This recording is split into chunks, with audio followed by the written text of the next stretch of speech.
Hi everyone, today we'll be filming U of T students. Hi, what's your name? Olivia.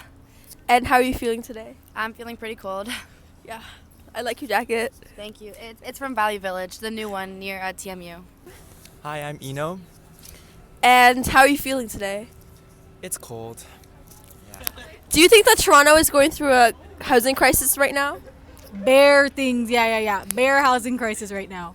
There is an issue of homelessness going on throughout the city.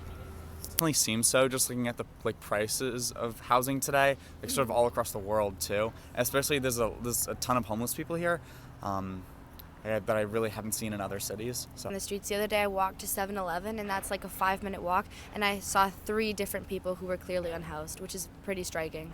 That's a really shocking fact. I never pieced together that sort of statistic.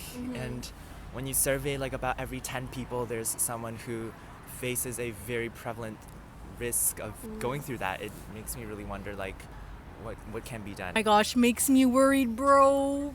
Thank you. That's a really astounding fact because you don't get to hear that perspective that often. And I think that's something that we really should highlight because, again, if everyone knows at least 10 people, so to think about that one of them will be homeless in their lives or already has been is really insane.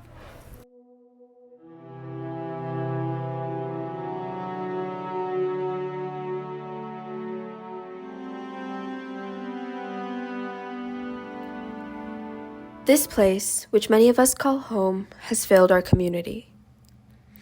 On any given night, 6,000 Torontonians are unhoused.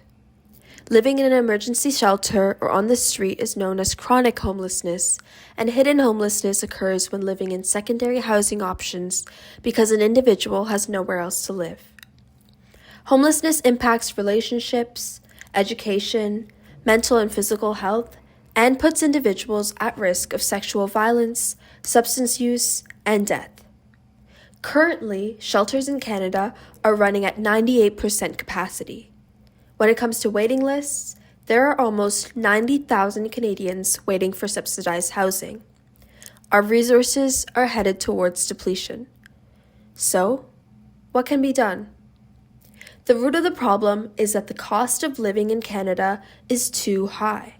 And while redundant, donating essential purchases goes a long way. Thinking about the cost of living, the biggest costs are housing, groceries, clothing, utilities, and transportation. We need to support organizations such as the Fred Victor House and the Daily Bread Food Bank that provide people with essential products so they don't need to choose between shelter and a meal.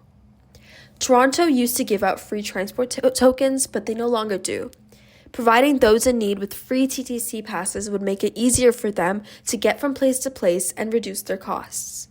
Toronto will not be our home until it is a comfortable home for all, and we must do what we can to make that possible.